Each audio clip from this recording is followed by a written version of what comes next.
welcome back to the show today. We are talking about why the Oklahoma City Thunder is so good. Like, how is the whole team good? Not even like how is the whole actual team good, but how is the organization in such a good position? Also, how is the organization thriving without spending a lot of money? While a team like the Clippers is in the exact opposite position. First of all, the Clippers have no young talent on their team. The whole team is full of veteran players. The future of the Clippers isn't on the team right now. Kawhi is cooked, Bradley Beal is cooked, Chris Paul is cooked, Brook Lopez is cooked, and as much as I hate to say it, Nicolas Batum is cooked. James Harden is not cooked at this point, but he's still pretty old. The only young players on this team are Kobe Brown and Yanic Kohan Neiderhouser. No disrespect to these guys, but who are these guys? The reason the Clippers don't have any young talent is because they traded it all away to Oklahoma City. They decided they weren't going to try to develop their team through the draft, so they traded all their picks there. They signed Kawhi Leonard, who was a free agent, and then they traded for Paul George, who was on the Oklahoma City Thunder. They gave up 5 first-round picks for Paul George and 2 pick swaps, meaning if the Clippers hadn't traded for Paul George, they would have had 5 young players developing in their program over the last 6 years, and they wouldn't be stuck with all these old vets on minimum contracts. So we know the Los Angeles Clippers gave away 5 first-round picks for Paul George in 2019, but which players did these picks end up becoming? Well, the 2021 first-round pick ended up being Tre Mann, who was decent for them, and they traded him in 2024 before the playoffs for Gordon Hayward. That didn't really work out, but hey, they got 5 first-round picks. They're not all going to be winners. The next pick was the Clippers' 2022 draft pick. That was the 12th pick overall, and it ended up being Jalen Williams, the second best player on Oklahoma City's team, who in his 3rd season became an all-star and made an all-NBA team. The 3rd pick that the Thunder got from the Clippers was a protected pick in 2023, but it didn't end up conveying. So it was really like the Thunder got 4 first-round picks for Paul George. Protected picks aren't nearly as valuable as unprotected picks because sometimes you don't get protected picks. The Thunder then got the Clippers' 2024 first-round pick, which ended up being Dillon Jones. Dillon Jones wasn't that great. He's actually the only player from Oklahoma City's championship team that they didn't bring back this year. But every first-round pick can't be Jalen Williams. And Dillon Jones found a home at the Rip City remix. He's doing all right. But the Clippers are still paying off that Paul George trade because this year the Thunder have their first-round pick. And judging by how poorly the Clippers are playing right now, that pick is looking to be pretty high. So all that is cool and all, but the 5 first-round picks the Oklahoma City Thunder got from the Clippers from the Paul George trade don't really matter. The Clippers could have given away no picks and made that trade and still lost the trade. The reason being the Oklahoma City Thunder got Danilo Gallinari, who completely changed the complexion of that team's offense. With his 3-point shooting ability and his Italian accent. I'm kidding. They got Shai Gilgeous-Alexander from that trade. Shai had just finished his rookie season in LA. He played all 82 games and he'd started 73 of them. He made second-team all-rookie. He averaged 10 points a game on really efficient shooting numbers. He even got playoff experience too when they took the Warriors to 6 games. The Clippers liked Shai. They didn't really want to trade him for Paul George. The problem was Kawhi would only sign with the Clippers if they made a trade to get Paul George, and trading Shai was the only way they could do it. So if the Clippers didn't trade him, they would have missed out on Kawhi and Paul George, which, you know, in hindsight would have probably been best for the Clippers. Ultimately though, this was not a mistake for the Clippers. The Clippers were in win now mode. This was a good trade. Every fan in the league envied the Clippers. Kawhi was coming off the championship in Toronto. He was the free agent that everyone wanted. And then them getting another all-NBA player made it sort of seem unfair. Where the Clippers really went wrong was extending those guys' contracts even though they were underperforming. So when Shai got to Oklahoma City, no one thought he was going to be a league MVP. As a matter of fact, his ceiling was seen as a potential all-star. His rookie season was solid, but people were glazing his other draft classmates. Luka Doncic, who won Rookie of the Year. I mean, he came in the league and he was one of the best offensive creators. Then Trae Young, who almost stole Rookie of the Year from Luka. Trae's scoring and assist numbers exploded after the All-Star break. He had a 49-point game against the Bulls in March. People were talking about Jaren Jackson Jr. being the next Giannis. And DeAndre Ayton was still basically the DeAndre Ayton he is now, which is very skilled as a rookie. Even Colin Sexton got more Rookie of the Year votes than Shai did. So how did Shai become the best basketball player in the world? Objectively better than Nikola Jokic. I'm just messing with y'all. Shai developed a great reputation as a point of attack defender. He was averaging a lot of steals per game, which set him apart from other high usage guards. Secondly, he worked on his shot diet. Shai has always been pretty efficient, but he developed a mid-range jumper and took a lot more threes. Since he took more threes, defenders had to guard him tighter, enabling him to do what he does best. Get to the rim, draw contact, get fouled, and go to the free throw line. No shame, he still doesn't go to the free throw line nearly as much as Giannis does. Now, let's talk about the greatest general manager manager in NBA history, Sam Presti, the GM of the Oklahoma City Thunder. Everyone is always talking about how brilliant this guy is, but is it true? We all thought Masai Ujiri was a genius. He made the Kawhi trade and then Toronto won the championship. But 6 years of bad signings and bad trades later, we realized he just got lucky. Everyone thought Brad Stevens assembled the perfect team in Boston. But in reality, he just spent a lot of money and the team wasn't sustainable. They had to break it up. They didn't want to pay that much luxury tax. Now they're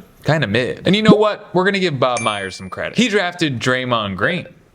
And maybe he sweet-talked Kevin Durant into coming to Golden State. I don't know, but he won a couple championships. But Sam Presti is the best roster builder of all time and best procurer of talent. He drafted KD, which is a pretty obvious pick. He also drafted Russell Westbrook, who a lot of teams thought was too raw. But Presti knew he had the potential to be a league MVP. Not to mention, in the same draft, they got Serge Ibaka, who became the defensive anchor of that team. Then, in 2009, a lot of people thought the Oklahoma City Thunder were going to pick Ricky Rubio. But with the third overall pick, they got James Harden. Presti did not get the best player available. He got the player that fit with the team. They needed an off-of-the-bench scorer, not a point guard. Granted, I gotta say, Sam Presti did trade away James Harden. But at the same time, though, you can't think that James Harden would have turned into the player that he was going to turn into if he had to share the ball with Kevin Durant and Russell Westbrook. But that's the past. Sam Presti has done cooler stuff since then. First of all, Sam Presti drafted Jalen Williams and Chet Holmgren in the same draft. The Oklahoma City Thunder had the second pick overall in the 2022 NBA draft. 2 days before the draft, the Orlando Magic, who had the #1 pick, were expected to pick Jabari Smith Jr. He was the consensus #1 pick overall before the draft. But around 2 days before, they started talking and they switched up. They were going to go with Paolo Banchero, which gave OKC the opportunity to get Jabari Smith Jr. But OKC isn't the type of organization to pick the best available player in the draft. That's what bad organizations do. They just pick a guy that everyone else thinks is good. But Sam Presti knew he wanted Chet Holmgren. He wanted a big man who could protect the rim but also shoot threes. Then, don't forget, the Thunder had the Clippers' first-round pick in 2022. They chose Jalen Williams, even though a lot of teams had no interest in the guy. It wasn't until the Combine when scouts started talking about him. He was an older player. He was finishing up his junior year at Santa Clara, smaller school. But Sam Presti saw his basketball IQ and giant wingspan, and the fact that he could score off ball. Guys like Ochai Agbaji and Jalen Duren seemed like safer bets. But lo and behold, Jalen Williams became the best player in his draft. Sorry, Paolo Banchero fans. It's my channel, and I can say whatever I want. And it becomes true, and no one is allowed to argue with me. Now, the real strength of the Oklahoma City Thunder is their bench. OKC's bench is better than probably 6 teams' starting lineup. First of all, we've got AJ Mitchell, who's filling in minutes for an injured Jalen Williams, getting 16 points a game. Also, keep in mind, AJ Mitchell is signed for $2.85 million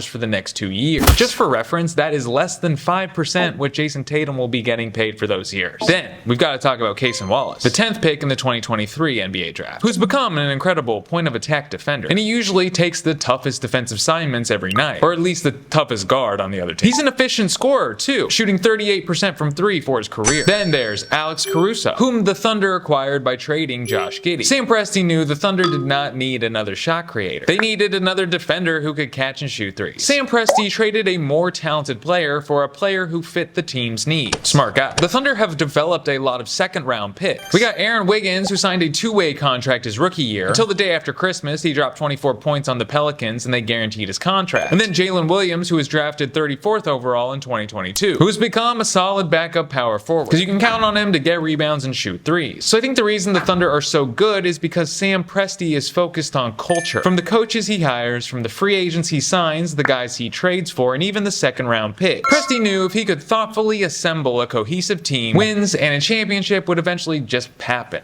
Alright, thank you for being here. You guys liked the video so much last Monday, and I think one of the best videos ever. So thanks for doing that. That helped a ton. So there's a Patreon. Check out the Patreon if you want to. It's a podcast every Saturday. Be good to your mom. I'm forgetting to say something. Eat a corn dog.